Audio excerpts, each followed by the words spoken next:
kwenye Windows navigation main topic. Taskbar ina vitu vitatu: start, running application, notification area au chevron button. Lakini jana mwalimu akagusia kwamba ukibonyeza start menu ukanavigate kwa kutumia right arrow. Start menu, search box, then right arrow. Unakuta shutdown, split button. Sasa we'll be doing more practices. Hebu nifanyie hapo. Sikizeni huyu jamaa anafanya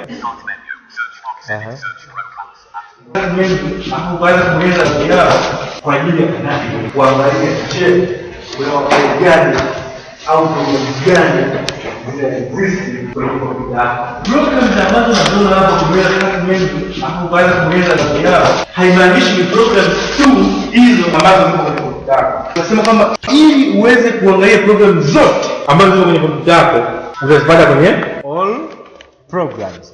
Ukibonyeza down arrow utafika sehemu itakwambia all programs has sub menu. Kama tulikuwa makini tunasikiliza zile tulikuwa tunabonyeza. Kwa hiyo kwenye sehemu ya start tukaifunga kwa namna hiyo. Swali all programs yanamaanisha nini? Kwamba program zote ambazo ziko kwenye kompyuta kabisa. Program zote ambazo zipo kwenye kompyuta zinapatikana hapo. Inakupatikana na hizi unazobonyeza Samsung 112 ama mafolder. Okay, huku uliposikia Samsung 1 of 10, document 2 of 10, music 3 of 10, pictures, hizo ni folders. Hizo ni folders. Wakati huku ukienda kwenye all programs unakuwa hu access folder, unakuwa una access programs. Na ndio maana inaitwa all programs. My document sasa ni folder. My document sio program, it's just a folder. Inakwambia okay, humu ndani kuna documents zangu mimi. Huku mbele nitazungumzia folders mbele, tutakuwa tuko more clear. Tunapozungumza folder, what do you mean by the term folder and what's the difference between folder and a program? Na tutaangalia aina za folders na makolokolo yote. Swali jingine? Be free, ask me. Yes, niulize swali nikujibu. Salamu ni kwamba na mimi huyu mzuri anaambia basi ongea maneno ya mbele tunakuwa tunataka kumwelewa. Aha. Kwamba anaona kusikiliza kwa siku. Swali lako liache hivyo hivyo lilivyo. Hivyo hivyo lilivyo. Na mimi silijibu sasa hivi. Yaani hivyo hivyo lilivyo. Liache hivyo hivyo. Haya. Mwingine? Lakini kwa kifupi uwezekano wa kurekebisha sauti upo. Hivi nisema sijibu lakini ngoja nijibu. Uwezekano wa kurekebisha sauti upo. Upo, tunafanyaje? Tulia, tunakuja huko vizuri. Swali jingine jamani? Hapo tuko sawa kwa hiyo wote kwenye start button ya? Tulikuwa tuko kwenye Windows navigation main topic. Tumeshamaliza start. Sasa tuje kitu cha pili ambacho ni running applications. Running applications. Okay. Running applications ni sehemu ndani ya taskbar ambayo inakuonyesha programs ambazo zina run. Programs ambazo zinafanya kazi. Kwa hiyo running application is just an application within a taskbar which shows you the programs which are running. Kama kawaida, theory first, then practical. Theory kwanza, practical inafuata. So unajua kuna kukazia maarifa au vipi kwa wale walimu kama mimi. Sasa hiyo ndio maana ya neno running applications. Swali, je, nitawezaje kwenda kwenye running applications? Hicho ni kitu cha msingi sana. Ili uweze kwenda kwenye running applications, hatua zifuatazo zinatakiwa zifuatwe. Kabla ya kufuata hizo hatua, tunatakiwa tujue keys ambazo zinahusika na kukupeleka wewe au computer user kwenda kwenye running application. Keys ni kama tatu. Ni key tatu tu. Key ya kwanza ni start menu, key ya pili ni escape, key ya tatu ni tab. Start menu, escape, tab. Bas. Na arrows labda kwa ajili ya kunavigate sasa huko ndani ya running applications. Keys ni tatu kama nilivyosema. Start menu, escape, tab. Ukiweza kufanya hizo kubonyeza hizo keys kama nilivyokuambia kwa mpangilio nilivyokuambia mimi, utakuwa umeshafika kwenye running applications. Kwa hiyo process sasa, tulia kwanza kijana. Tulia. Tulia. Tutapiga kazi sana tu. Tutabonyeza mno. Kwa hiyo steps sasa kufanya. Start menu mara moja, itakwambia search box. Bonyeza escape ili kuclose hiyo search box. Unabonyeza tab mara moja, itakwambia running application. Start menu, utaambiwa search box. Hiyo box inatakiwa iwe closed kwa kubonyeza escape. Ukishabonyeza escape unabonyeza tab mara moja. Procedures za kwenda kwenye running application ni start menu, itakwambia search box. I think hiyo tuko aware na hiyo. Tunatakiwa tuifunge hiyo search box kwa kubonyeza escape. Tukishaifunga tunabonyeza tab mara moja, tunapata running application. Hebu nifanyie hapa. Sikizeni huyu jamaa anafanya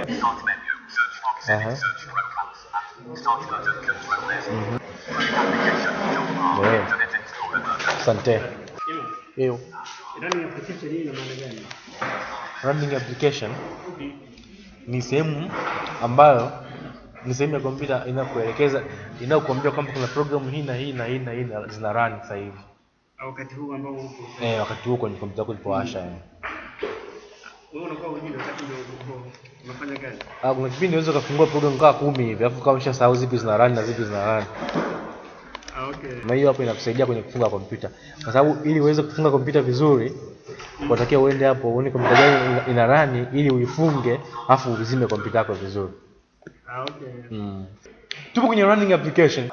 Tumesema procedures ni start menu ili uweze kupata search box, then escape kwa ajili ya lengo la kuifunga, then tab mara moja utaenda kwenye running application. Tukasema Limo atufanyie huo mchakato, atupeleke kwenye running application kwa kufuata zile procedures ambazo nimeweza kuzisema. Sasa bwana Limo atakuwa anafanya akieleza kimoja kimoja. Jamani nimebonyeza hiki. Then nikabonyeza na hiki, nikamalizia na hiki, nimefika. Asifanye kimya ile kibububu. Twende bwana Limo. Unaanza na nini? Ninaanza na start menu. Umemsikia Anza na start menu. Tuanze tu. Start menu, search box, edit, search programs and files. Imekwambia search box, search program and files. Sawa? Kwa hiyo yupo kwenye search box. Anatakiwa close. Ana close vipi?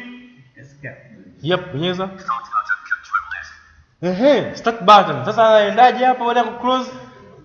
Anabonyeza nini? Tab. Bonyeza nyingine.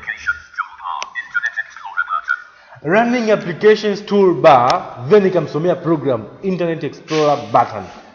Maana yake ni kwamba ameshafika kwenye running application na yupo kwenye program moja ambayo ina run ambayo inaitwa Internet Explorer.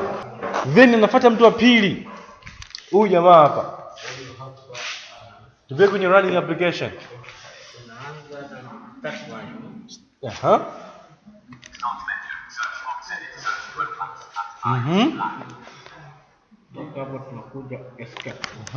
Start button, control S. Tunamalizia na tabu. Running applications toolbar, Internet Explorer button, Internet Explorer button. Yep. Running application Internet Explorer button. Then anafuata mtu anayefuata hapa. I think ni Konyo. Start menu, search box, edit, search programs and files. Blank. Start menu. Start button, control S. Running applications toolbar, Internet Explorer Yep. cannot display the web page Windows Internet Asante. Internet Explorer cannot display Asante. Bonyeza control. Yep. Thank you. Hapa. Haya, tunaanza na start menu. Start menu, search box, edit, search programs and files. Then tunakuja escape. Start button, control S. Then tunakuja hiyo sawa. Okay. Running application Internet Explorer button. Yes. Good. Aha. Hapa vipi? Tuko poa? Mfanyie mchakato. Tunaanza na start menu. Start menu, search box, edit, search Okay. programs and files. Blank. Start menu. Tuna close hiyo box. Kwa kupiga escape. Start button, control S. Okay. Tunakuja kwenye tab. Running applications toolbar, Yeah. Hapo application ndio tayari. Okay. Thank you. Asante sana. Yep. Hapa vipi? Tunaanza na start menu. Start menu, Search box, edit search, files, blank, start menu. Start button, control S. Running applications, toolbar, internet explorer. Good. Pande hii vipi? Anza na huyu hapa. Pendo. Unafanya nini mimi sikuelewi? Wewe unaongea. Unabonyeza nini? Tunaanza statement. Unafuata Nini umefanya? Umeclose kwa kutumia nini? Umeclose kwa kutumia nini? escape. Okay. Afu unabonyeza tab. Okay. Thank you. Hapa ndio mgeni. Unaweza kufanya naye. Haya. Fanya hebu bonyeza start menu. Escape. Nategemea kusikia kompyuta moja tu kwangu Okay. Running application. Unamaliza hapo babu? Hapo hapo. Unaweza kibububu. Okay. Pande hii. Fanya mchakato basi. Hapo nitakwenda kwenye running application menu.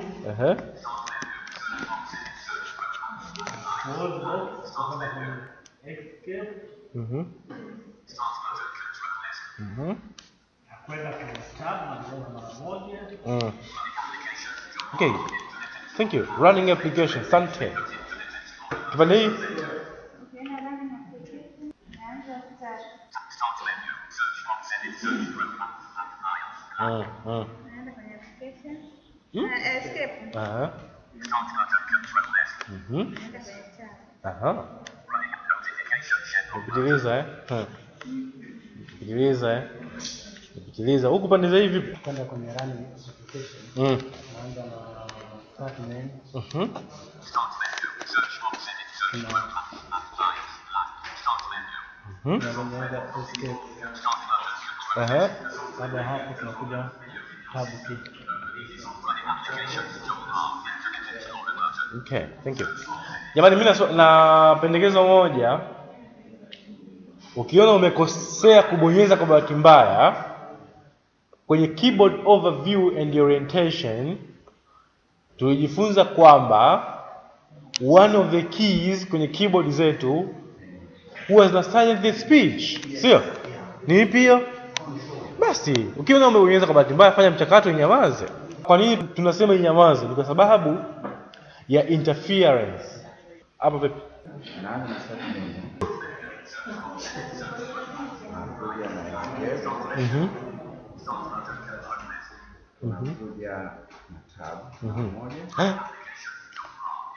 Okay.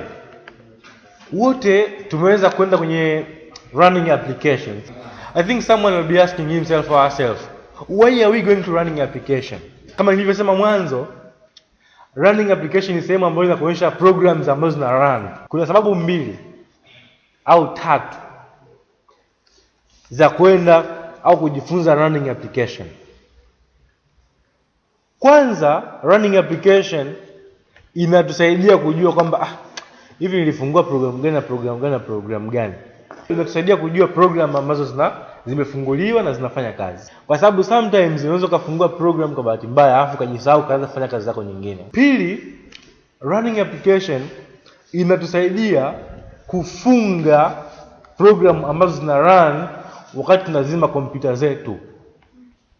Mojawapo ya kanuni za uzimaji salama, narudia, uzimaji salama, sio uzimaji holela. Uzimaji salama wa kompyuta ni kuhakikisha mafaili yako, maprogramu yako yote yamefanya nini?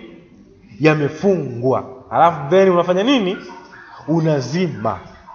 Kwa hiyo hii inakusaidia wakati wa kufunga kompyuta yako, ukienda kwenye running applications, kwa hiyo program hii ina run, then unaifunga, unaangalia tena,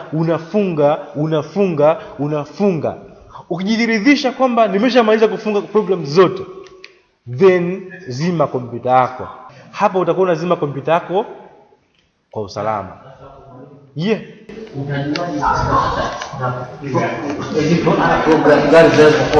Tulia. Tulia, tunakuja. Tulia. Tunakuja huko. Hapo nilikuwa najiuliza na kujijibu mwenyewe. Kuna wengine wanaweza kawa wanajiuliza hivi kwa nini tunaenda kwenye running application. Hizo ni sababu kubwa. Lakini sasa tupo kwenye Windows navigation tumeshatumia tab ku navigate. Lazima na arrows zitumike. Lazima na nini zitumike? Arrows ku navigate. Lakini sasa mara hii hebu tutumie right arrow ku navigate kuangalia programs ambazo zina run. Right arrow na left arrow ni keys ambazo zinakusaidia kujua wewe program zinazo run. Niko na suggestion nyingine. Ningependekeza hivi. Mwezeshaji anapokuwa anaongea, kwa sisi tuliobahatika kupata headphones, tuziweke chini kwanza, then to follow the instructions. Alafu baada ya hapo tufanye nini? Tuendelee. Au mnaonaje? Si ni nzuri Okay. Hujakatazwa kuvaa headphone, lakini mtu anapokuwa anaongea,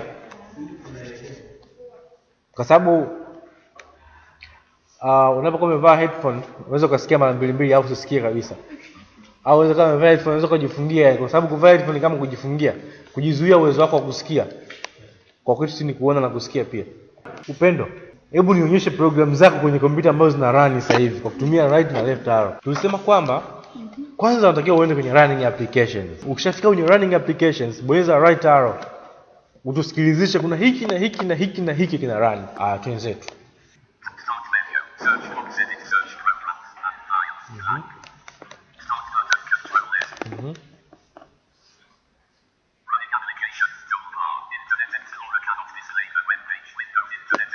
Right arrow hapo. Unaona tena.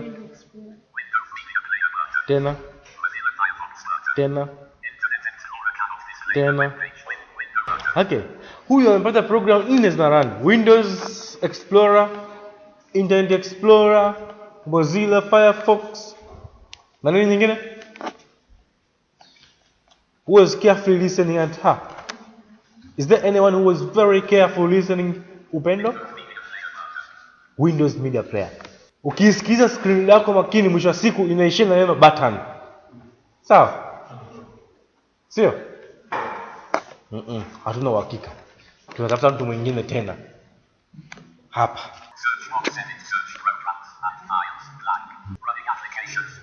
Shafika Sasa tuonyeshe ni programs gani zinazo run kwako hapa.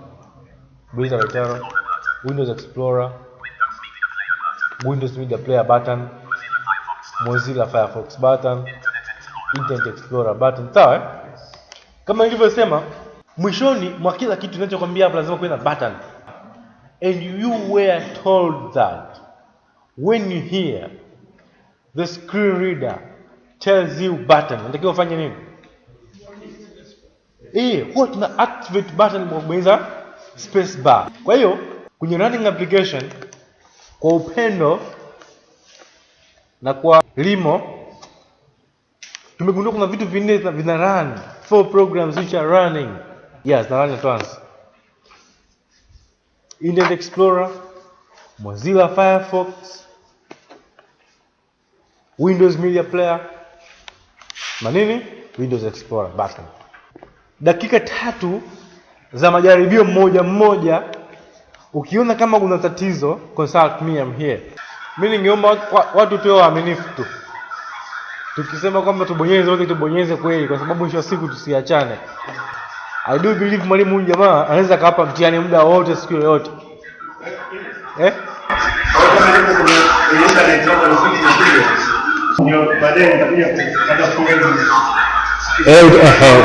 Utaletewa wengine ndani afu ndio ujifunze afu ndio mambo yaendelee. Lakini mpande huko mimi sijasikia sasa. Au kunye mna headphone? Okay. Haya. Sasa yep.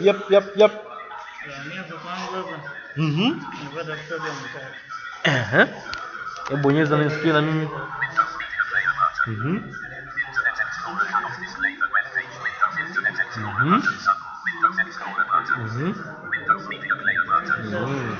Yeah, haina shida. Maana Mozilla wewe kwa haipo itakuwa haina shida hata. No problem, haina shida. Sawa. Mambo mengine? Mambo yanaenda? Mambo yanaenda? Lakini sasa hivi program inaingizwa tena. Zaingiza tusijali. Sijali, zaingiza. Naam? Ya sauti ndogo. Usijali, tutatengeneza tukote tutafika Tumeshaangalia running a programs. Kwamba tumeshagundua ziko 4 kwenye most of our computers. Windows Explorer, Windows Internet Explorer, Mozilla, Firefox pamoja na Windows Media Player. Hizo ni programs ambazo zina run. Lakini kwa Windows 7 simuliangalia inaanza Windows Yeah. Kwa Windows 7 hizo hapo ni programs ambazo zina run automatically. Kwamba ukiwasha kompyuta yako lazima hizo ziwepo. Kwa no problem. I hope kwamba sidhani kama utakufa unatumia Windows 7 kila siku. Unaweza kurudi nyuma kwenye Windows XP. Ukikuta programs kama hizo zina run, kwa kuwa kuna button nitakiwa upige space bar ili uje ukai close afu maisha yaendelee. Lakini kwa Windows 7 hizo by default lazima ziwe zina run hivyo. Kwa tusijali. Close tena Unabonyeza space bar ili uanze uweze kuingia. Ukishaingia kwenye program ndio unaanza kufanya mchakato wa kuclose. I think kisha opening and closing the program will cover it. Yeah. Kwa hiyo hivyo ndivyo tunavyoweza kunavigate kwenye running applications. Hiyo ni button ya pili kwenye taskbar. Start running programs. Bado moja Ni nini sijui nishasahau hata. System tray, notification, chevron. Na majina mengi sana Sasa tuje kwenye system tray, notification area. Notification area ni nini? Mjibu basi chap chap. Unajua tunajua, japo kama nataka kujua zaidi. Tunaposema notification area ni nini? Hamwezi kuniambia kama hatujui. Tunadanganyana. Wakati kwenye recap nimesikiliza vizuri. Labda mimi nianze mwenyewe. Unaona kama japo kama mnajua afu mnataka mnakataa kunijuza na mimi nijue zaidi. Notification area ni maneno mawili yenye maana moja. Japo kuna maana mbili. Kunotify maana yake ni nini? Kuarifu na area maana yake ni nini?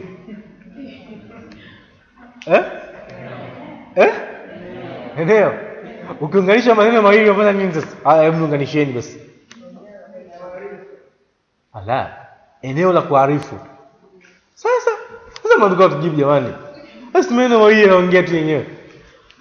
Kumbe notification area au chevron button ni sehemu, ni eneo ambalo linakuelekeza, linakuambia au linakunotify kwamba bana kuna hiki na hiki na hiki vina run. Lakini je, vina run vipi? Vinakuwa vyenyewe kwenye background. Background. Kwa background ni nini? Nani mpenzi wa clouds hapa ndani? Watu wengi simesikia vipindi vyao washikaji, mtu anapokuwa anaongea kwa kuna kamuziki kwa mbali. Sio? Sasa kale kamuziki kwa mbali ndio background yenyewe. Kwa kumbe kuna program zina run kwa chini yani. Kiasi kama sometimes ukiangalia kwa macho usipokuwa makini unaweza usione, lakini ndio zinapiga kazi hivyo. Nikupe mfano rahisi. Saa inakuwa inasogea, dakika zinasogea, ndio hivyo, ina run kwa chini kwenye background. Kwa hiyo kumbe notification area ni hiyo sehemu ambayo ina programs ambazo zina run kwa chini. Sasa kwenye notification area unaweza kukuta vitu gani? Kwenye notification area unaweza kukuta masuala ya saa. Kwenye notification area unaweza kukuta hiyo screen reader yako kama ni NVDA. Kwenye notification area yako unaweza kukuta battery status. Kwamba je, hii battery ina asilimia ngapi za power? Je, is it connected or not connected?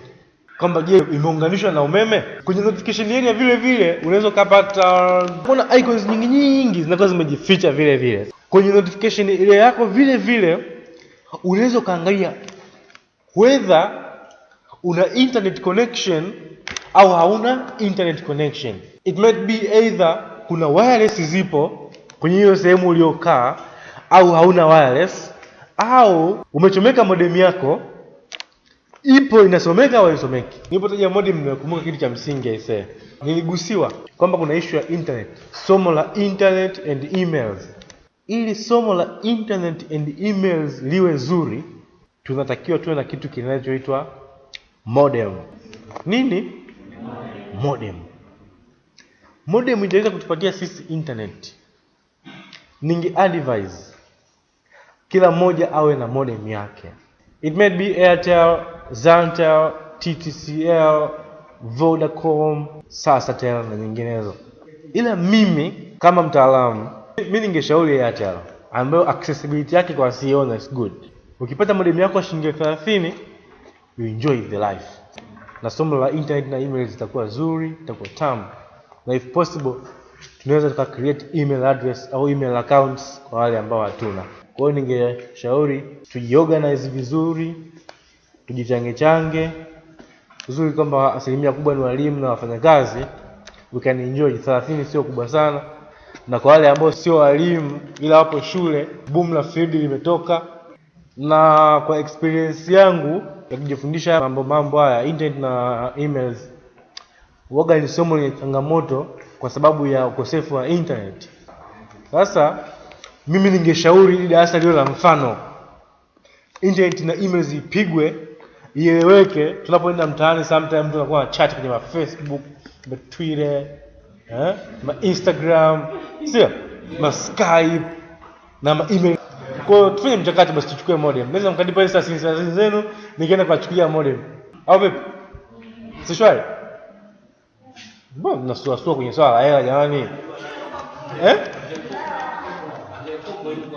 Kwa nini tunasema kwamba tuwe na modem? Mwisho wa siku ndio hata kununulia modem. Huo ndio uhalisia. Nimeshaambiwa kama nimeambiwa nashukuru kwa hilo. Nifikiri niendelea kumbe nilikuwa na kazi ya maarifa. Okay. Mahali ambapo unaona kwamba kununua modem hatuofi sababu ni ngumu. Lakini moja ya vile ni kwamba lazima uwe na kitambulisho. Ukitaka kwenda wengine hawana vitambulisho kama hivyo hawana. Sikiliza nikwambie kitu kimoja. Issue iko hivi. Unapoenda kununua modem, unaweza ukaenda kuchukua kama za training, hawatakusumbua. Ndio maana nakwambia kama vipi naweza kaenda na kuchukulia hata mimi. Kwamba ukisema hizi za training za nini, sofaa utanunua hizo line na nini, mtu mmoja anaweza kusajili kwa jina lake zote. No problem. Mwisho wa siku baadaye unaweza kununua line yako nyingine ukafanya mchakato. Okay, tunaendelea sasa kwenye notification area. Niliishia kwamba kwenye notification area unaweza kaenda kwenye sehemu ikakwambia kwamba either you are not connected to the internet or you are connected to the certain kind of internet. Sio niliishia hapo, sio? Hivyo ni baadhi ya vitu vichache, sio vingi, vichache ambavyo vinapatikana kwenye notification area. Ni keys gani ambazo zinatumika kwenda kwenye notification area? Kama ilivyokuwa kwenye running applications, key ni zile zile. Ndazitaja kama vile procedure, start menu, escape, tab. Oh, good. Hii tab msimu itakuwa mara mbili hii. Tab mara mbili, pap. Unafika kwenye notification area. Then unaanza kunavigate, cool down kwanza. Tulia. Umeona bana? Ni hivyo tu. Ni keys 4. Start menu, escape, tab mara mbili, arrows. Maisha yanaendelea. Hapo utakuwa upo kwenye notification area na unaenjoy, unaangalia the programs which are running in the background. Okay. Procedures ni zipi? Hebu niambie. Kwenye running application tunasema tunafanya nini?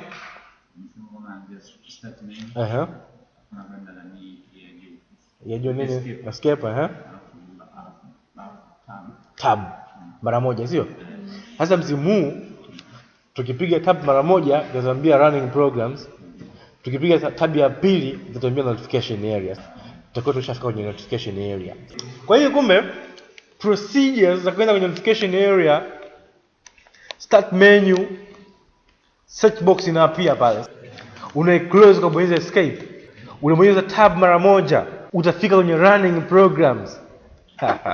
Tab ya pili kwenye notification area. Who can volunteer to do it for me and for the public? Okay. Konyo na volunteer kutupia kwenye notification area kwa kuongea anachokifanya. Tuenzetu. Amebonyeza nini hapo? Aha.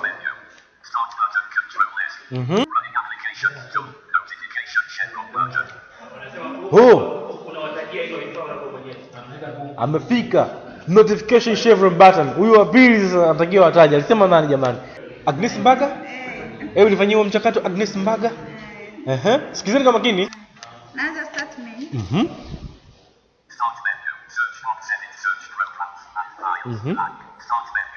Naenda kwenye step. Naenda kwenye tab.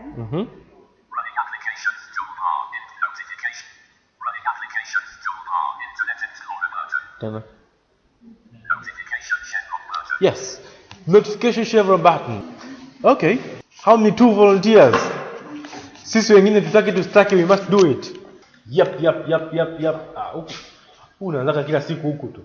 Time hizi naanza huku. Naanza kule nyuma. Upendo unaanza wewe. Sio volunteer. Wewe unapiga mzigo. Tuanze break the notification area. Naanza start menu.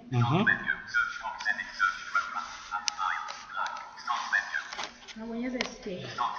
Nabonyeza tab mara moja.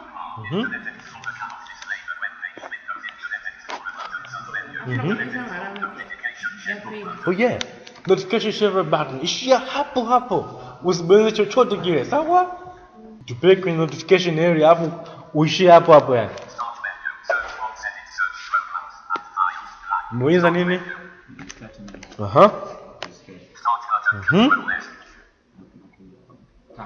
Mbona unang'onya iambie jamii. Tena. Ishia hapa notification chevron hapa. Start menu. Yep. Tab mara mbili. Yeah. Njoo hapo. Hapa.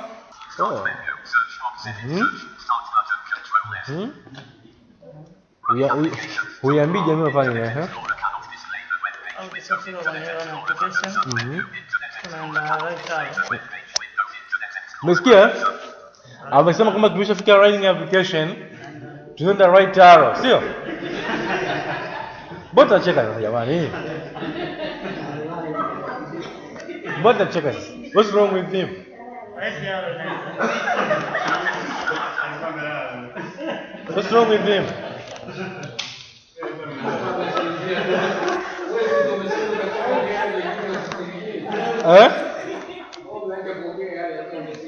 Nani? Huyo kama amevaa headphone ndio maana. Unaona? Kumbe nilichokisema ni sahihi. Nasikiliza. To bring kwenye notification. Tuenda kwenye notification area. Notification area. Yes. Tunaenda right arrow. Okay, sasa sikiliza ngwambie. Msikilize wa kushoto kwako atakachokifanya narudi kwako tena. Tuanze tu. Wewe unasema unachokifanya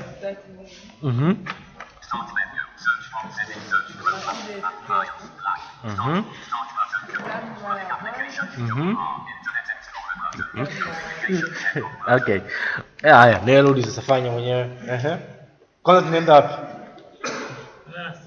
Tunaenda wapi? Tutafuta nini? Tunatafuta nini? Kwa sababu sio ufanye tu. Unatakiwa kujua kwamba lengo ni nini.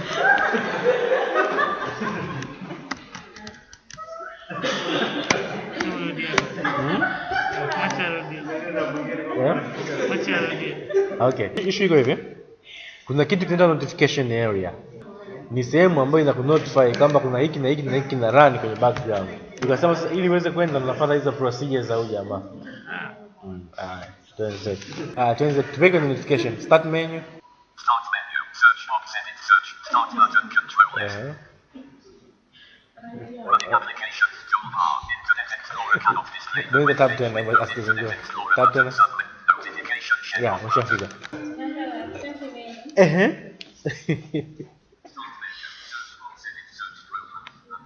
nakuja escape. After kama kwanza. After salama. Yeah. Wewe inakosanga? Ni background notification area.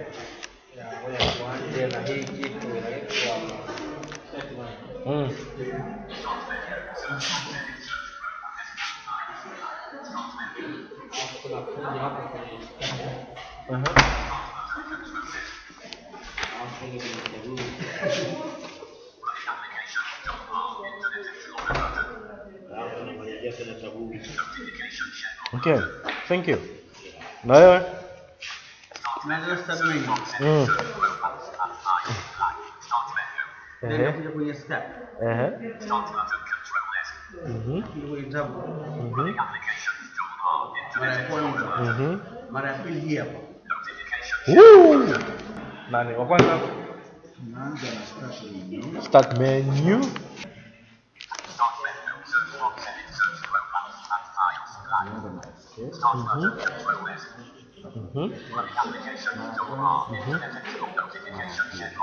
Yes, mara pili. Asante. Hapa.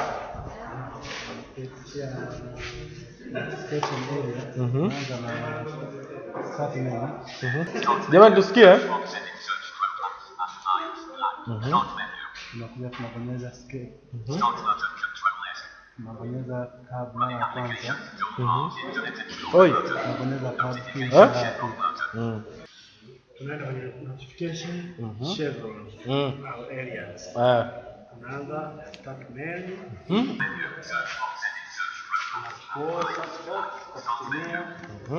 Yep. Tunaenda kwenye tab mbili mara ya kwanza. Okay, thank you. Nani nimeona niomba?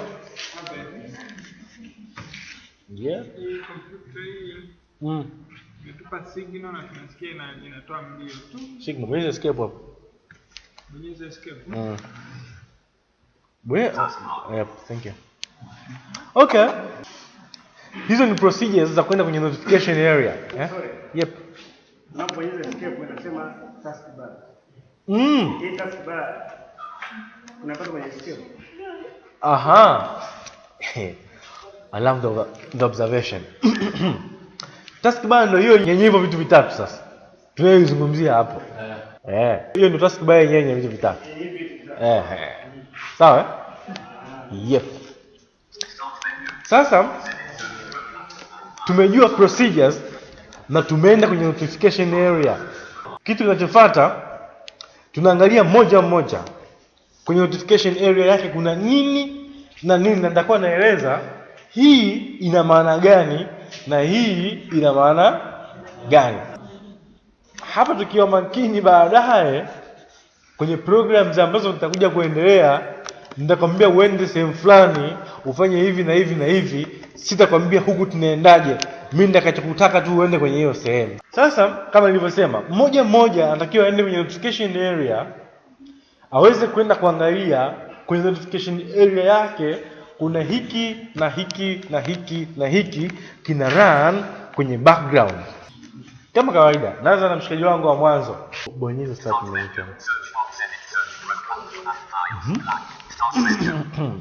escape. Tab. Running applications toolbar, Internet Explorer button, Internet Explorer button, notification chevron button. Yes, jamaa yupo kwenye notification chevron sasa hivi. Sasa tunataka tu navigate hivi huko kwenye notification kuna nini na nini na nini na nini. Sasa the principle is either down arrow, up arrow, left or right arrow. Sawa? Sisi tuanze kutumia down arrow. Bonyeza down arrow kuna nini hapa? User promoted notification area toolbar, solve PC issues, one important message button. Inakwambia user notification area kuna message moja, one important message. Kumbe kwenye background kuna message inaonyesha ukitaka ujue hiyo message ni ya nini, unatakiwa uifungue upige enter. Currently hataki kujua hiyo message inahusu nini. Donaro fully charged 100% button. Fully charged 100% button. Maana yake ni nini? Maana yake ni hapa kama Hii betri ya kompyuta yako imejaa sana.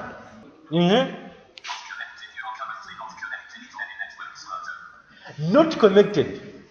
You are currently not connected to any internet or network button. Maana yake ni nini? Kwamba la, kumbe mimi sija connected na internet yoyote ile. Yep, tena speakers 100%, speakers 100% button. Speakers za nini? Ni speakers za kompyuta yako.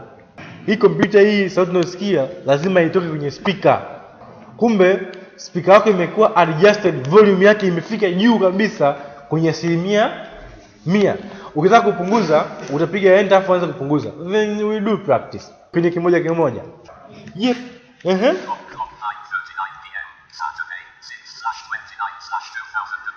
Umesikia nini? Ni hapo imetaja saa, dakika, siku na tarehe na mwaka. Vile vile ukitaka kuchange time hiyo unapiga enter. Then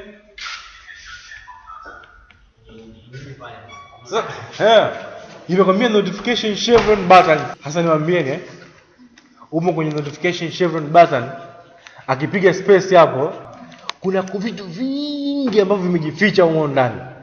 Jaribu, piga space bar hapo. Endelea. Tena.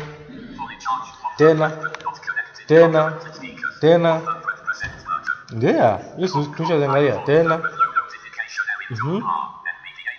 NVDA button. Umesikia? Wakati mwanzo haikuwepo. Kumbe jamaa ukisikia notification button sometimes ina feature vitu. Kuna na hidden icons. Tena. Easy software manager. Tena. Inakwambia ucustomize. Tena. Yep. Sawa. Hizo ndo some of the hidden programs ambazo zipo kwenye notification area. Sasa mimi nitapenda tujue vitu vitatu vinne kwenye notification ambavyo ni msingi sana kwetu. Issue ya kwanza ni issue ya speaker. Kuna mtu mmoja alisema, mwalimu, mimi kompyuta yangu speed nasikia kidogo. Nitasema tulizana. Tutaangalia speaker. How to adjust the volume of your speaker. Kitu kingine ambacho tutakiangalia baadaye, tena narudia baadaye, sio sasa hivi, ni issue ya NVDA kwa sababu wenyewe tumesikia kwenye notification area. Issue nyingine tujifunza kusoma saa. Hatutaingia ndani kwenye saa, no. Tujifunza tu kusoma saa. Kucustomize, kuna vitu vingine ambavyo vinakuwa bado viko hidden huko ndani. Ukifungua hapo customize link button, unakuta kuna vitu kibao huko ndani. Sasa kucustomize ni kuseti zaidi na zaidi na zaidi. Yani to set as you like. Kwa hiyo tuangalie speaker. Who will volunteer kunipeleka kwenye speaker afa akapiga enter kabisa akafungua ile sehemu ya speaker? Who will do it? Tupeleke kwenye notification area. Ukishafika kwenye notification area, bonyeza down arrow, utakuta speaker button. Speaker 100% button, piga enter. Down arrow.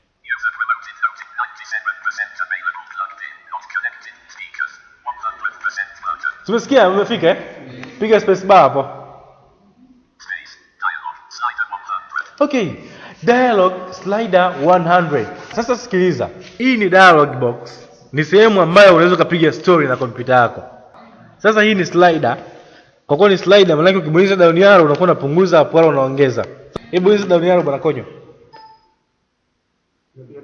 Bonyeza tu. Tena.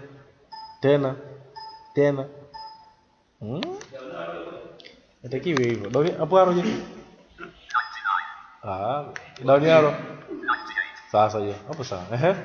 Tena down. Haina shida. Hebu kandamiza hold tu. Ashia.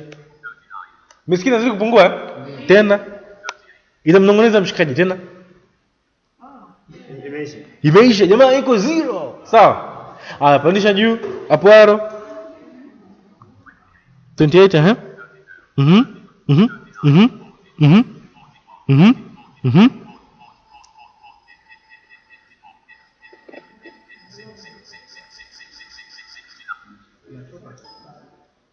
Anaongeza hivyo mshikaji.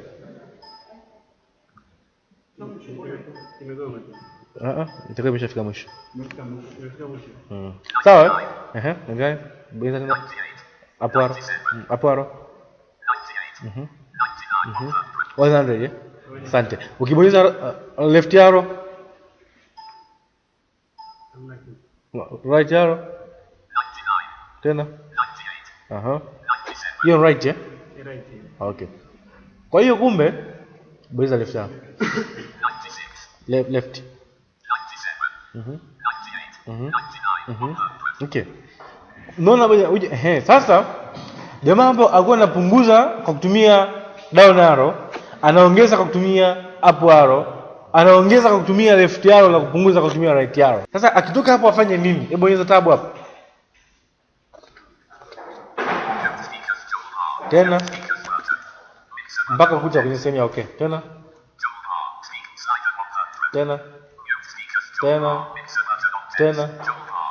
okay. Iache tu hivyo. Sasa huyu jamaa hamna sehemu ya okay. The only thing to do is kubonyeza escape. Kwa sababu kishafikisha 100, ameacha hapo hapo, afu kibonyeza escape anatoka. Bonyeza escape. Taskbar. Hebu ka prove nenda kwenye notification tusikie kama je itatuambia speaker 100% button. Nenda kwenye notification.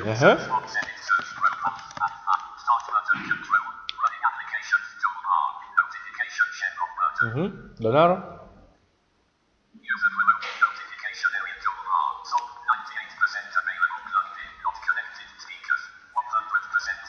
What? Speakers 100% button. Ala, amefanikiwa. Sanga sikuzani. Niwekee speaker yako isome 80. Kwanza uniambie iko ngapi Twende. Wewe nini? Then unaiambia.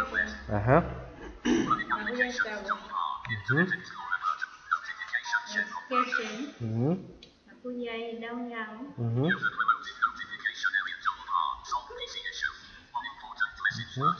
Down arrow, ndio down arrow. Mpaka kwa speaker. Tena.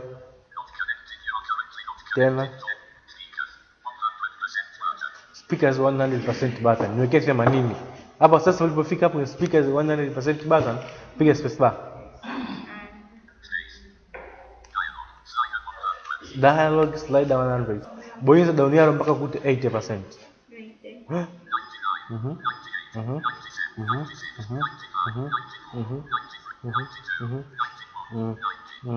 Yacha hapo 90 inatosha. Sawa.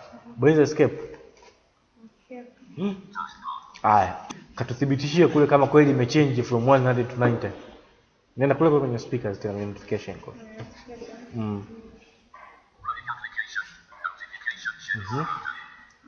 Down arrow.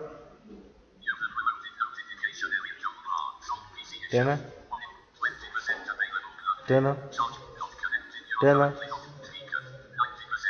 Usikie tu mwenyewe. Speakers 90% button. Sasa fanya huo mchakato wa kuchaji hii na nili itazima. Kwenye umesema tunajuaje kama iko hivyo Bonyeza hapo hapo na nili sikudhani. Bonyeza hapo hapo. Nataka ajue kwamba tena. Juu. Tena hapo hapo. Usikie hiyo? Yeah. Hapo sasa hivi charge 21% plugged in charging button. Sawa? Okay. Kama ingekuwa haichaji ingekwambia 21% available. Sawa? Yes. Rudisha kwenye 100. Sound ndio kwenye 100. Hapo sound ipo kwenye 90, rudisha kwenye 100. Space bar. Button hiyo. Hapo hapo.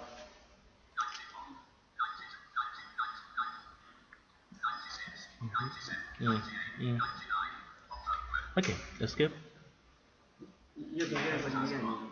Kengele hiyo ni kwa ajili ya kuambia kama una move. Hapo sasa nihakikishe. Hakikisha tuone kama kweli.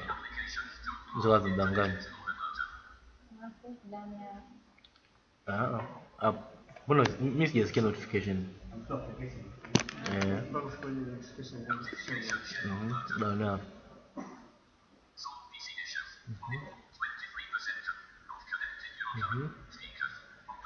Thank you. Asante. Barikiwa na Mungu. Okay. Kwako sasa. Niliambiwa kwamba watu wanaweza kawa sahau wanachokifanya. Sasa wewe unaongea.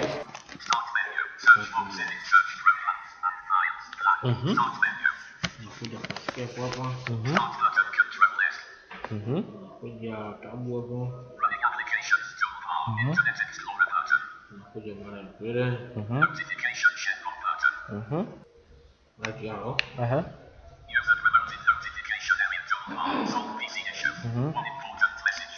Tena.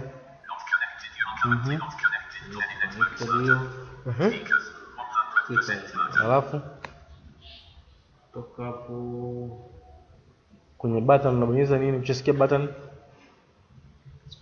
kuja space bar. Down arrow ili upunguze sauti mpaka wewe unataka. Afu kutoka hapo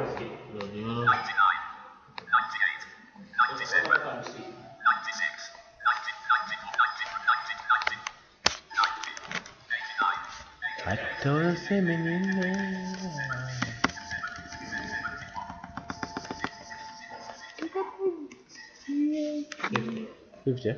Escape. Okay, poa. Haya, ulishe mia. Sikuambii chochote cha kufanya.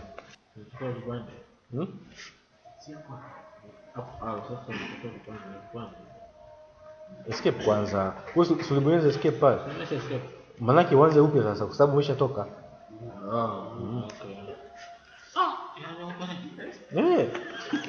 Kwa sababu ukibonyeza escape unaenda out of there. Escape unatoka nje.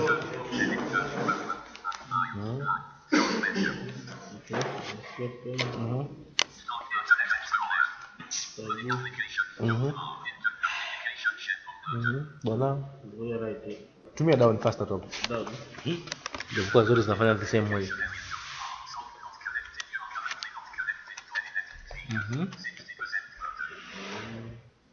Hapo unapiga hapo. Space bar. Space bar tani jamani. Pandisha. Hapo.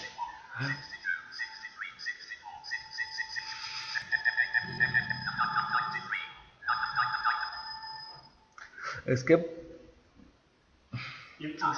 Ndivyo aende. Ukiodi inaenda. Okay. Sasa hivi tulisikia wote alipokuwa anafanya huyu jamaa. Alienda kwenye notification area kwa kubonyeza start menu, aka escape, akabonyeza tab mara mbili, akaambia notification area, akaanza kubonyeza down arrow, akafika speaker 100% button, akapiga space bar, akaambiwa slider 100%. Akaanza kubonyeza down arrow, akakuta 50, akabonyeza escape ili kuondoka kwenye dialog box. That's what the guy did. Kuna maelezo hajawa clear kwenye issue ya speaker. Kabla sijatoa assignment, wapi sijaeleweka, wapi nimeweka zaidi, wapi nimekuboa kwenye speaker, wapi hapajaeleweka.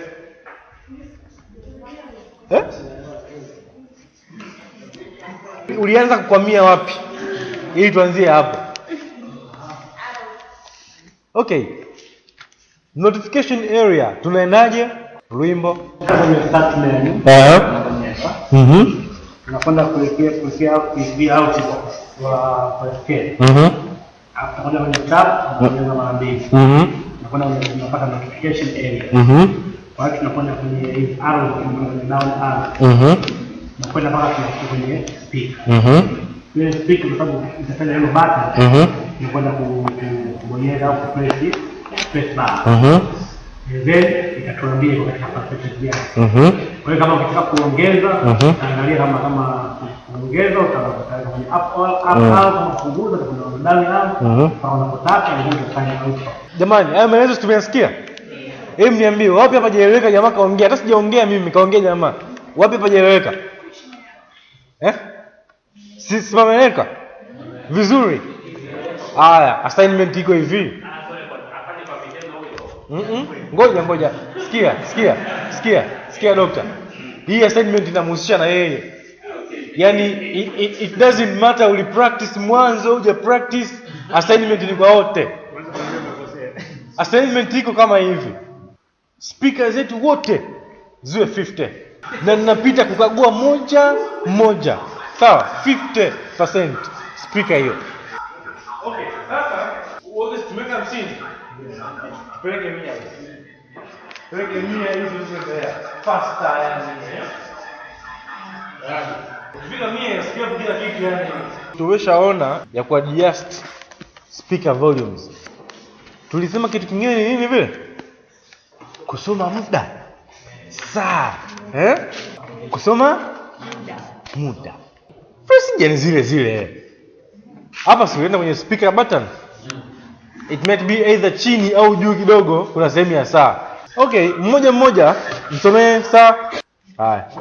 Wewe nisomee saa ngapi? Anza start menu.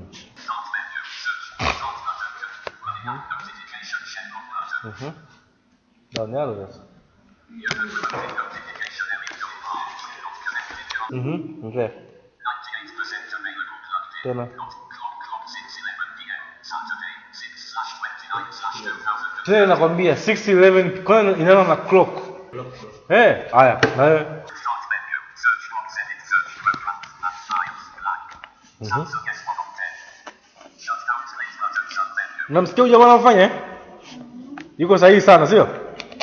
Yuko sahihi Haya, endelea. Microsoft Office Excel 2003. Yuko sahihi?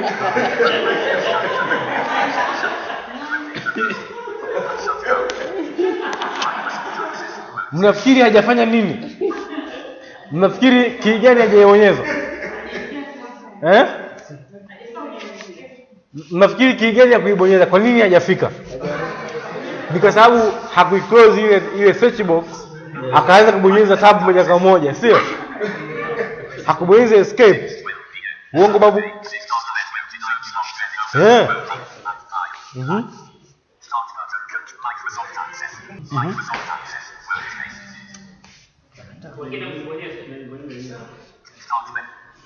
Bonyeza start menu wewe. Bonyeza start menu. Kwa sababu dakika ikibadilika hapo lazima ikwambie. Haya, bonyeza start menu escape nini endelea kufanya mchakato. Ndio maana hapo nimeniambia. Microsoft Act, running applications, notification, share Doniaro. user promoted notification image job path, fully charged 100% version, not connected, currently not speakers, 100% version, clock 6:14 p.m. Saturday 6/29/2006. Hey, tumesikia? Tumesikia? Haya, wewe kaa kimya, mimi kaa kimya. Tusome muda. Start menu, search box edit, search program, start button, notification, share button. User was fully charged, not connected, speakers, clock 6:13 p.m. Saturday 6/29/2013. Cool, good. Yep. Sikudhani. Shanga kuzoea majina Safi.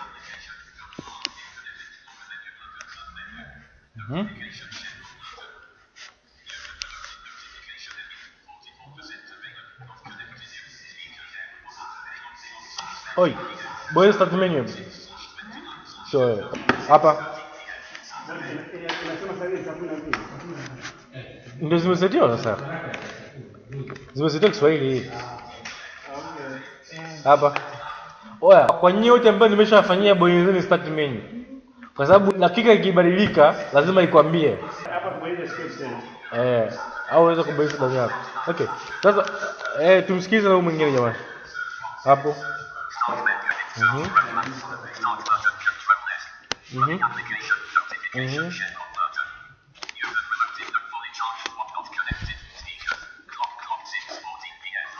Thank you.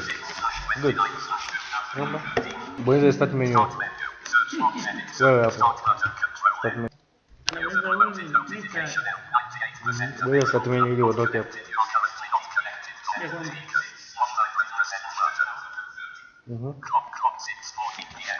Okay.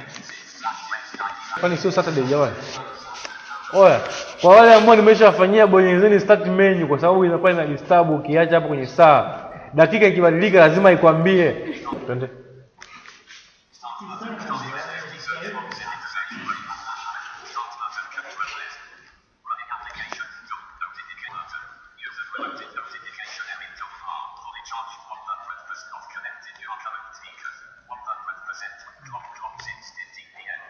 Thank you. Hapa.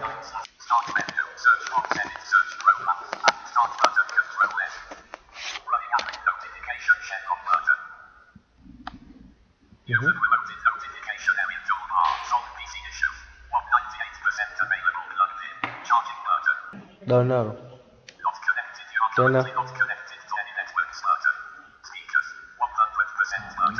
Tena. Endelea tu. Hapo.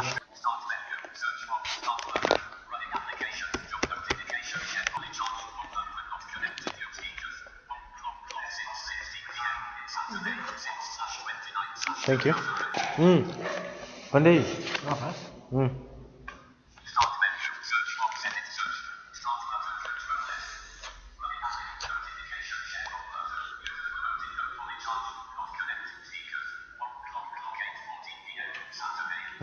Ya. Apa?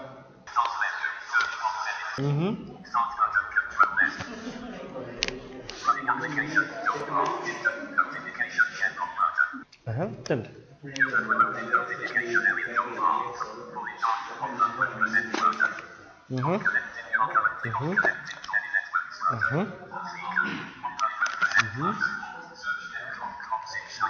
Okay. Start menu apa ini? Apa?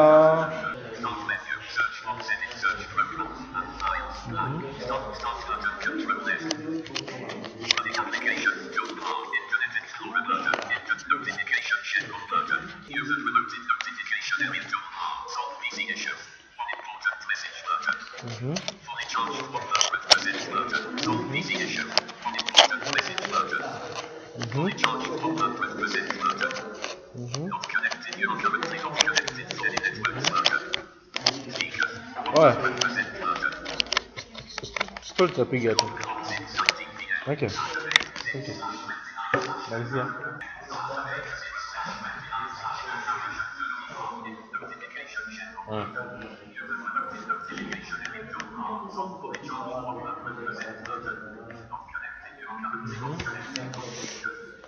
Okay, thank you.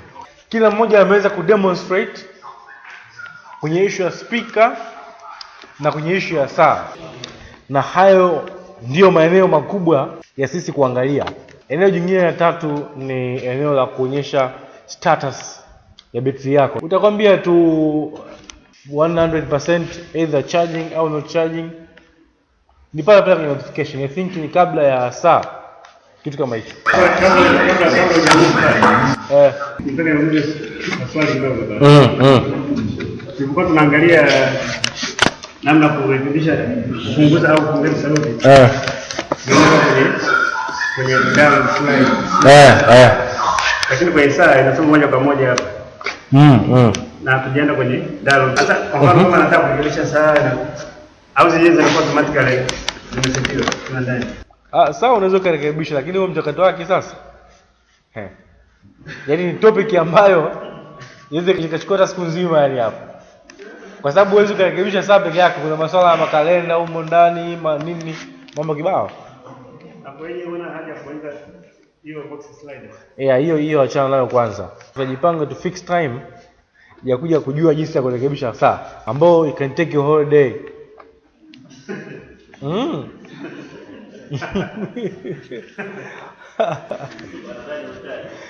Wakiwa siala pia kama isa ya kubonyeza tu.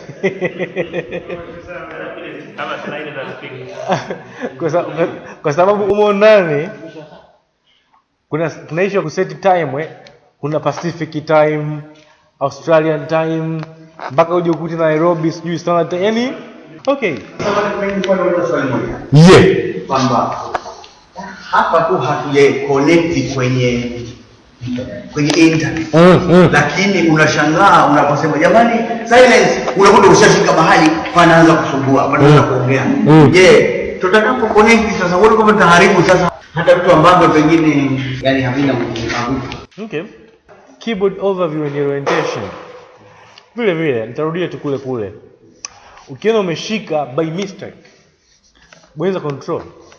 You silence the speech. Uweza kwa kama kitu kimoja hivi ukaagusa kwa bahati mbaya. You just press control for the purpose of silencing.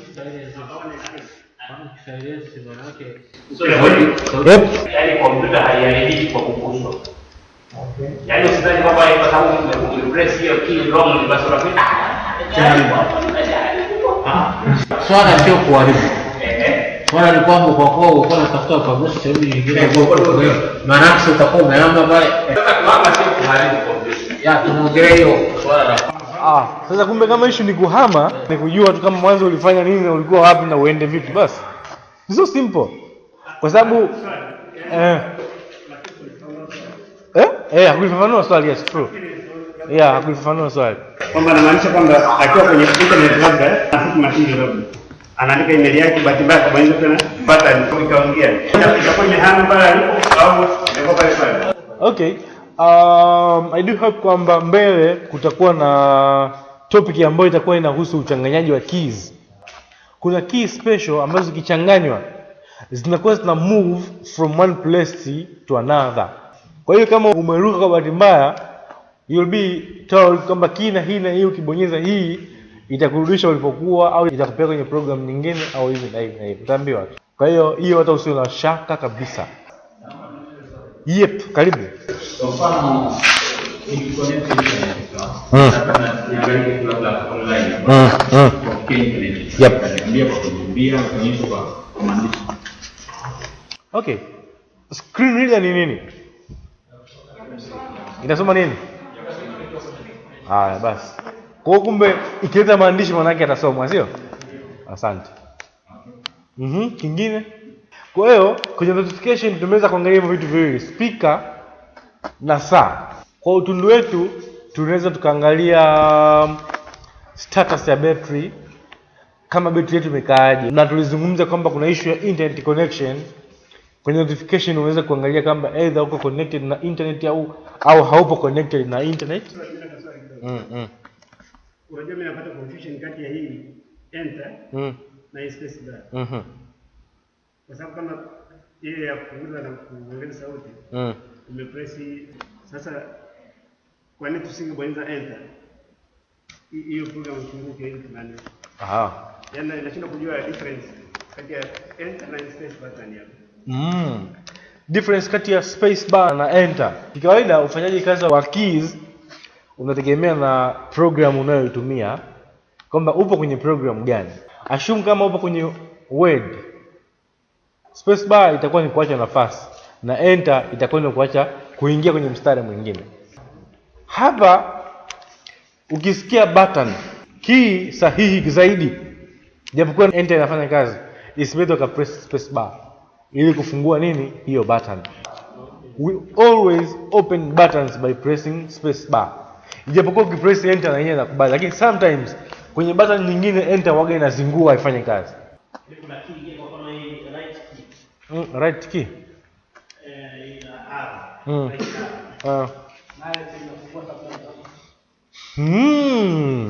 Okay. Umeongea kitu kingine sasa cha submenu. Tutajifunza kwenye how to open a program, achana nayo. Kitu kingine tumeweza kuangalia kwenye notification hivyo vitu viwili. Issue ya NVDA na customization ya ndani ndio tutaangalia baadaye tutakapokuwa tunaangalia screen reader. Sawa, introduction to screen readers. Tutakuja tutaiona vizuri na tutaitumia zaidi na zaidi. Bana. Taskbar imeisha, sio? Start running programs notification imeisha bana, sio? Kwa hiyo imebakia desk icons, sio? Okay. So simple. Desk icons. Icons. ICONS.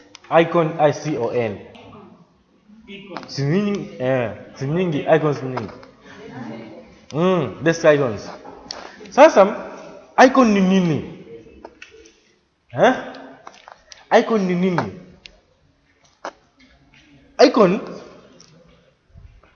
ni pictorial representation. It's just a form of graphic. Ni form ya kipicha hivi au kigraphic ambacho kinakuwa kina represent either file or program. Okay, pictorial is just a picture. Kwa hiyo inakuwa kama graphic au picha hivi yenye maana ya program fulani au faili fulani. Kwa kutumia screen reader yako, ukienda kwenye hiyo desktop, screen reader yako haitakwambia picture of NVDA. No, itatafsiri moja kwa moja kwamba this pictorial represent that this is Microsoft Office Word. Kwa NVDA inakuwa au screen reader yako inakuwa ina interpret direct. This picture represent NVDA. This picture represent Microsoft Office Excel. Lakini haya maneno ya this picture represent yanakuwa hayatamkiki. Lakini by interpretation kwamba inakuwa inamaanisha kwamba hii picha inawakilisha kitu fulani. Lakini yenyewe itakwambia moja kwa moja NVDA, recycle bin au what. Je, hizo icons zinatoka wapi, especially za programs? Icons bana, unapo install program yoyote automatically lazima icon ionekane kwenye desktop. Sometimes icons nyingine zinaweza zikawa created na sisi wenyewe. Kuna njia ambayo unaweza ukaitumia ku create icon ukaweka kwenye desktop yako kwa ajili ya ku represent either file lako. Tupo vizuri? Still theory, eh? Theory kidogo, practical sana. Hiyo ndio theory ya desktop icons. Kumbe lazima kuwe na features za icon. Lazima iwe kama picture, iwe kama graphic. Kumbe feature kubwa ya icon inakuwa na graphic yenye kuhakikisha kama ka icon fulani hivi, na graphic lazima iwe na maana ya program au maana ya faili ambayo inaliwakilisha. Picha isipokuwa na maana, huo ni upuzi. It can't be interpreted. Ni keys gani ambazo zinatumika kwenda kwenye desktop? Same procedures, same keys like that of programs, like that of notification area, right? If you want to go to desktop, you just follow the above procedures as we discussed. Start menu, escape, tab, then you'll be at the desktop place. Here, you need to press tab thrice or 4 times. Press tab until you hear your screen that tells you that desktop button. Kwa hiyo unatakiwa press either 3 or 4 times, but make sure that you hear your screen reader tells you that desktop. Unatakiwa uhakikishe screen reader yako imekwambia desktop. Ukishafika kwenye desktop, as usual, use your navigation keys in order to see what's in the desktop. Right? Together? Oh yeah. Okay. Practical now. Steven Changala. Hebu nipeleke kwenye desktop. Tumsikilize jamani wote kwa makini. Atakuwa anatuambia anachokifanya. Kwanza tunaanza na start menu. Bonyeza. Kuja na escape. Tutabonyeza mara ya kwanza tab. Mara ya pili tutabonyeza tena. Mara ya tatu. Mara ya 4. Kwa hiyo tutakuwa tumeshafika kwenye Yes. You deserve a gift, man. Find me later. Imekwambia desktop list, recycle bin, not selected 1 of 4. Amebonyeza mara 4, Okay. Start menu, escape, then tabs 4 times. Na ikanisaidia afanye practical. Sauti nzuri. Nani huyo? Haya, mfanyie basi mchakato hapo. Sikizeni Agnes Maga anatupeleka kwenye desktop. Twende zetu. Tunaanza kwenye start menu. Start menu, search box edit, search programs and files, blank. Alafu tunakuja kwenye Start button, Control S. tunakuja tab. Mara ya kwanza, Internet Explorer button. mara ya pili, Checkbox button. mara ya tatu, mara ya 4. List, recycle bin not selected 1 of 4. Yes. Thank you. Hapa Agent Ngogo. Nipeleke kwenye desktop.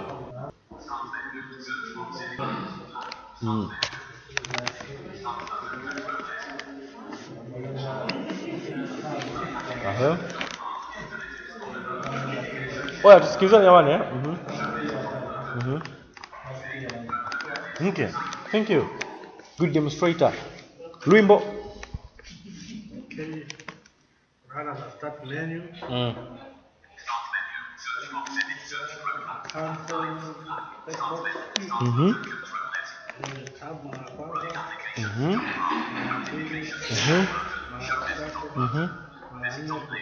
Oh. Upendo. Start menu.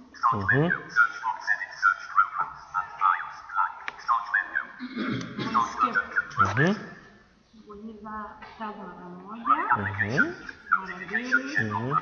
Tatu. Yes. Tungu. Yes. Naanza na start menu. Yep. Start menu. Search box edit. Search program. Files. Start button. Control S.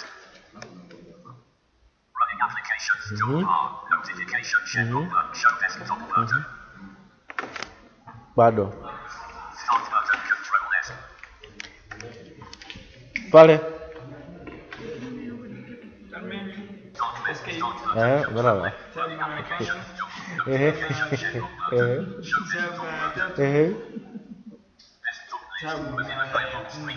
Boa. Idi. Slide. Applications. Notification. Share button. Show desktop button. Desktop list. Java. Mpege kwenye desktop. Start button. Control S. Mafunzo mazuri sana kwa first years. Box edit. Search program. Add files. Start button. Control S. Running applications. Toolbar. Notification. Share button. Show desktop button. Desktop list. Recycle bin not selected. Java. Safi Java. Sikuzani.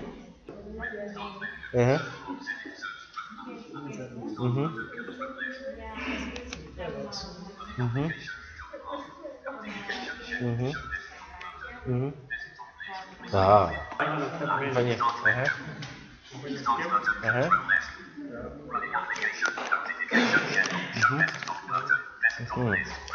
Shwari. Hapa.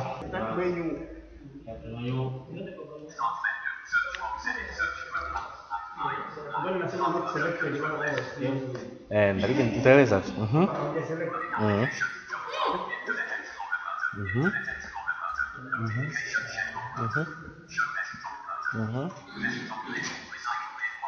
Oh. Tuweze tuwasilimu nene kwenye desktop. Sio jaribu fanye. Yaani demonstration zote hizo wasoma jaribu.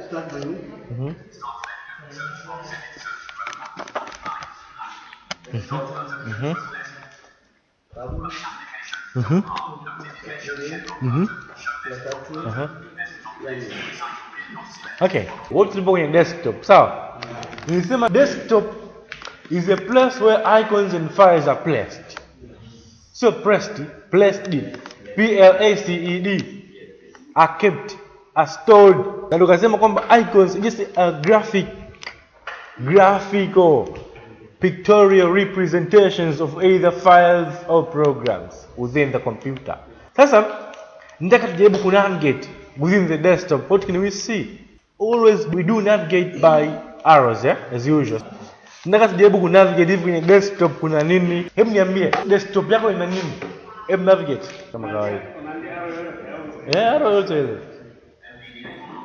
Sasa huyu hapa mmoja. Nenda kwenye desktop kwanza.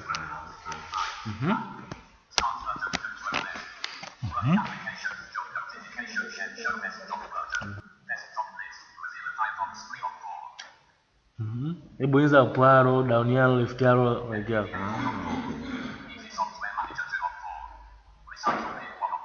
Sasa lakini kikubwa ziko 4. Ukiza kama uioni, uweze kuwa unabonyeza kwa herufi. Okay. Huyu amepata icons 4 kwenye desktop yake. Mozilla, Firefox, NVDA, Recycle Bin na Okay, nijaribu kuzielezea. Icon ambazo zinapatikana ni hizo 4. NVDA ndio hii program yetu tunaitumia. Recycle bin. Bin ni nini? Kijalala cha dustbin. Dustbin sio? Kwa hiyo na huko kwenye kompyuta kuna unaweza kaa utakitaki matakataka nini unatupa kwenye huko. Mozilla Firefox sitaongea chochote kwenye hiyo, ni program. Lakini kikawaida unapo install operating system, kitu cha kwanza kuonekana pale ni recycle bin. Kwenye desktop yako kuna nini? Fanya hivyo tuone. Naweza kuona.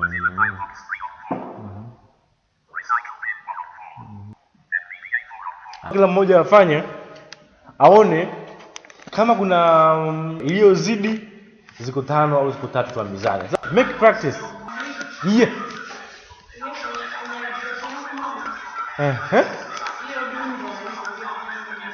Recycle bin ipo?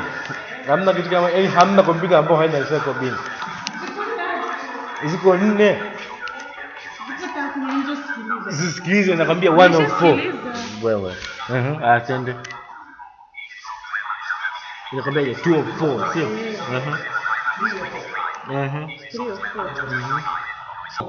Na hiyo.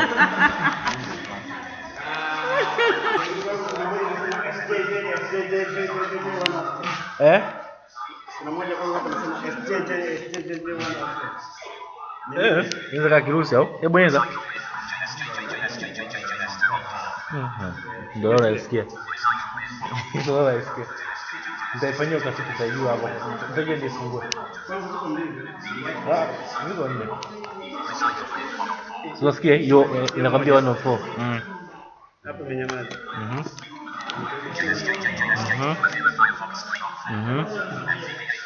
Unaona? Basi ile pale itakuwa ni hiyo ize nini sijui. Yo. Hapa tuko tatu sasa hivi. Ziko 4. Kia mwambie. Na recycle bin natakiwa muhesabu na yenyewe ipo moja wapo ya hivyo vitu. Recycle bin. Mozilla Firefox. Alafu kuna hizi na NVDA. Sasa ziko 4 zote. Sasa kwa sababu yenyewe kabisa inakwambia kwamba 104, 204, 304, 404. Kwenye sikiza. Hiyo JJJ ya kwanza, NVDA ya pili, recycle bin ya 3 na Firefox ya 4. Yeah. Hiyo JJJ ndio hiyo za kama ni ya pili. Nafumbu aje.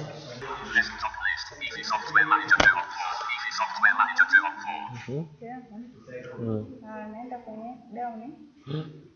Down hapo. Up. Up tena. No, hizo. Up tena. Sasa je. Ipo. Ziko 4. Hizo software, hizo download. Sasa hizo na recycle bin ya kwanza.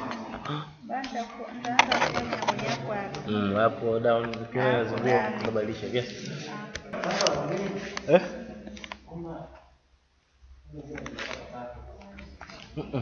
Unajua issue iko hivi. Tatu ziko kwa niambie. kuna hii. Inasemaje? Unajua ngoja nikwambie. Inasema 3 of ngapi? Sasa hizo software manager 2 of 4. Recycle bin 1 of 4. Bonyeza down yao tena. Hizo software tena. Sasa Sasa ina maana nakuja kubadilika kama nakuja kubonyeza down yao. Itasema vingine. Ina maana moja inacho. Ukibonyeza nani? Ukibonyeza hapo au itazungumza vingine. Sio unaona? Kwa mfano hapo. Yaani ni vile vile sema moja inakuwa izungumza lakini inazungumza baadaye. Na ndio maana mwisho hazitamki tukubaliane kwamba hazitamki kwa mfululizo. Hatuwezi kukubaliana wakati nakwambia 3 of 4. Yaani usiishie kwenye neno moja. Wewe kama wewe usihesabu. Yenyewe inakwambia 1 of 4, 2 of 4, 3 of 4, 4 of 4. Sawa? Sawa. Yeah. Bora kompyuta ina speed ni ya kwako tu mwenyewe, itakuwa ni ile nini, nitaiangalia hiyo hapo, sijali, nitaicheck. Nasema leo nisikilize program zangu. Nisikilize program zangu.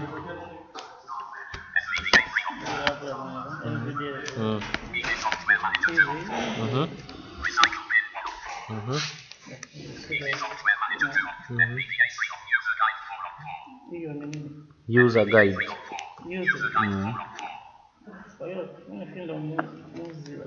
Una user guide. Wapendwa, katika kompyuta hizi ni icons ambazo zipo kwenye kompyuta zetu, na nilisema kwamba automatically ukishainstall program icon lazima ije juu hapo kwenye desktop, na tukasema kwamba although iko hivyo, lakini sometimes unaweza ukacreatea file zako icon. Okay, sasa so simple.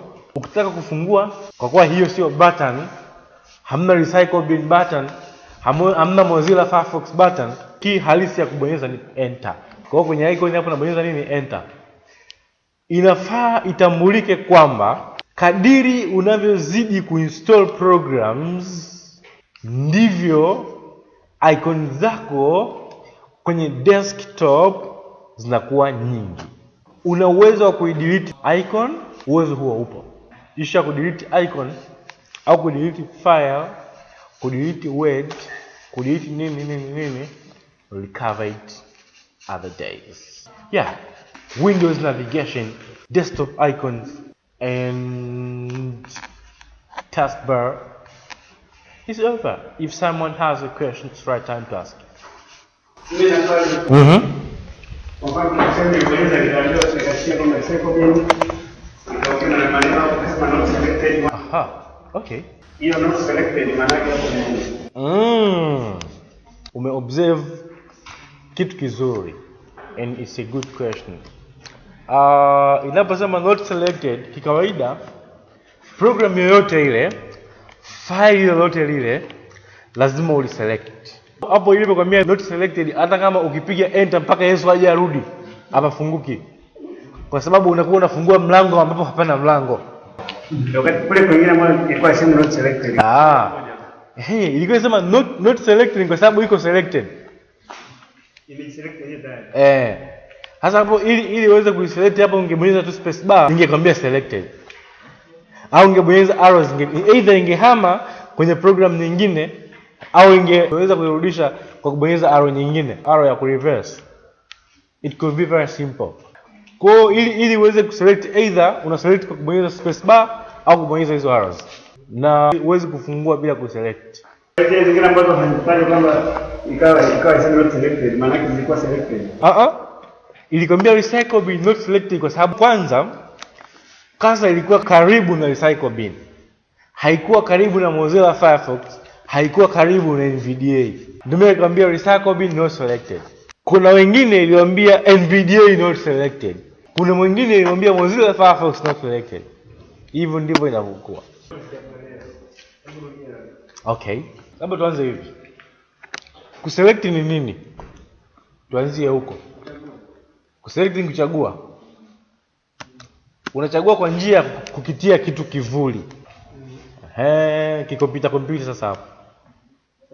Tunapokitia kitu kivuli, maana yake tuko tayari tukifanyie kazi hicho kitu.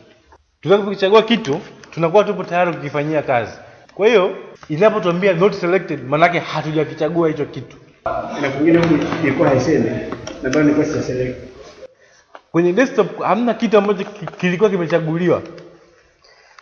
Imekwambia recycle bin not selected ni kwa sababu kwamba kasa yako ilikuwa ipo karibu na recycle bin, ndio maana nakwambia not selected. It's like kwamba ilikuwa inakuuliza, oya, unataka kuselect recycle bin, lakini inakuuliza kimtindo. Inakwambia, oya, nipo karibu na recycle bin lakini haijawa selected. Unaona? Kwa maana yake inakunotify, babu wewe, hii haijawa selected, na ukiselect ili upige nayo kazi. Sasa wewe una options mbili. Either ku accept kwa kupiga space bar ili uselect, au uitosele mbali kwa kubonyeza keys nyingine ili uende kwenye icons nyingine.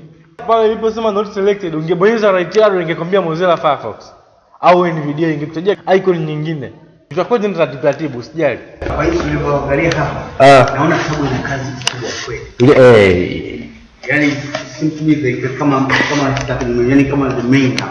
Sababu kama ukitoka kwenye kwa mfano kwenye hii taskbar ina play big role, na hata ukiingia kwenye hii top desktop vile vile naona kama vile yani ndio inayotumika zaidi. Yeah, kila key ina kazi kubwa kwa mahali pake.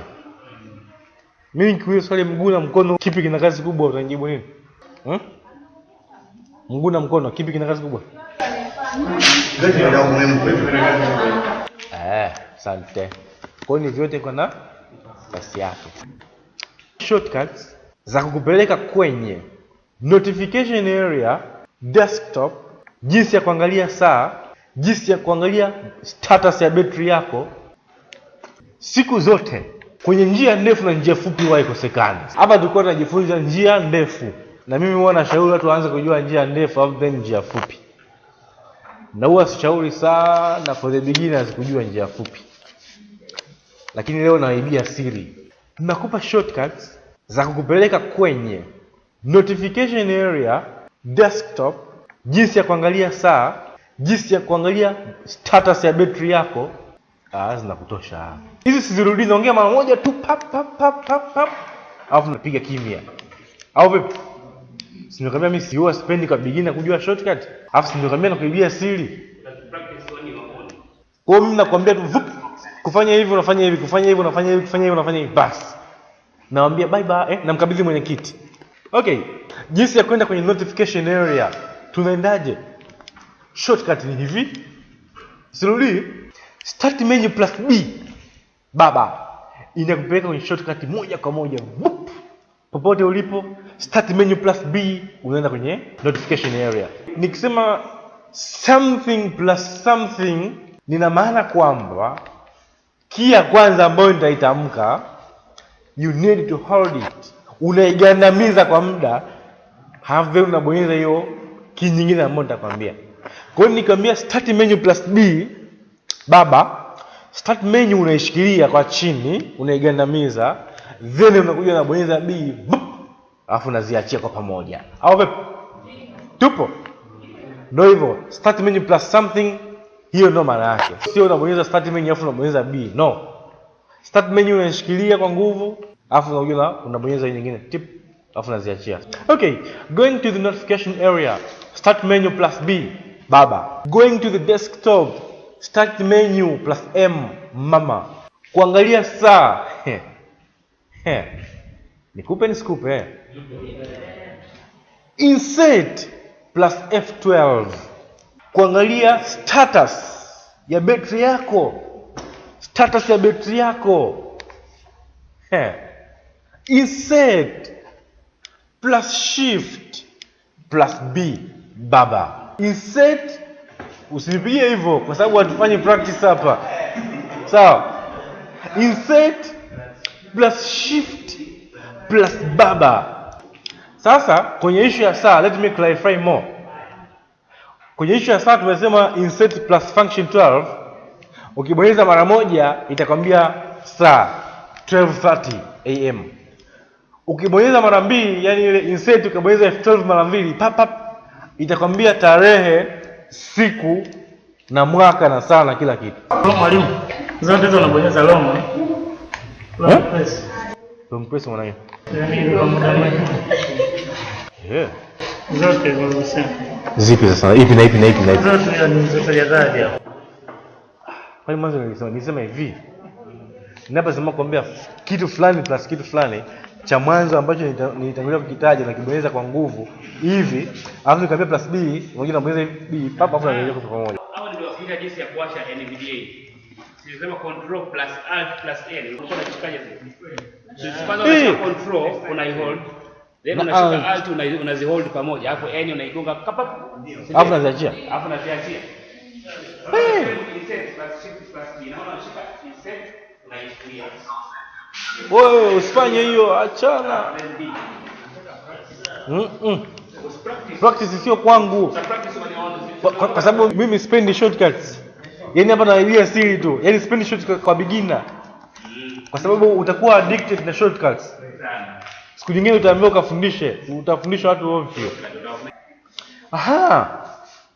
Kwa hiyo saa insert plus F12 function 12 I mean kwenye desktop start menu Windows logo key plus mama M, Windows logo key plus B notification area.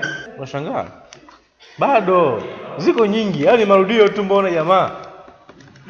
Kuangalia saa ni insert plus function 12 na kwenda kwenye running programs ni function 6. Kwenye shortcuts sitegemei swali. Okay. Kwenye Windows navigation labda kuna mtu mwenye swali.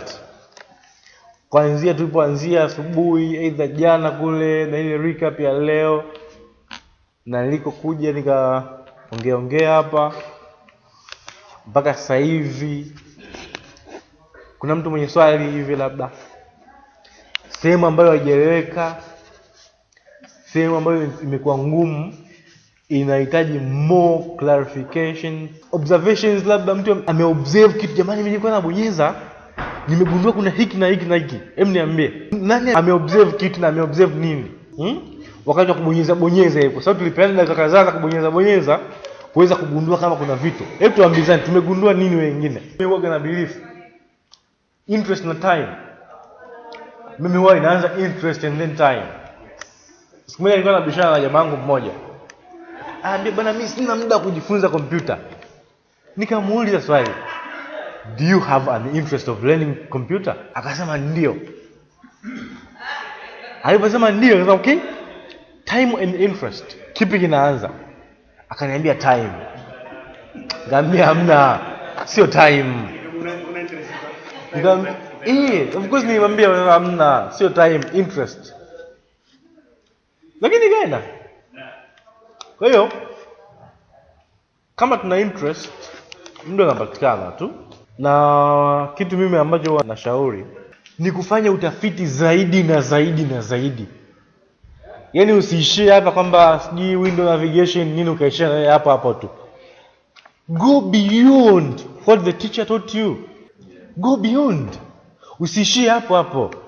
Mwenyekiti, nakabidhi jahazi lako, endelea nalo. Sasa bwana tawala kama mpashi. Basi tusigue mikono yetu kama ifuatavyo. Asante mwalimu wetu. Ndio yako mazuri. Ndio inakufurahia. Tunashukuru sana. Karibu kwa mara nyingine tena. Umpe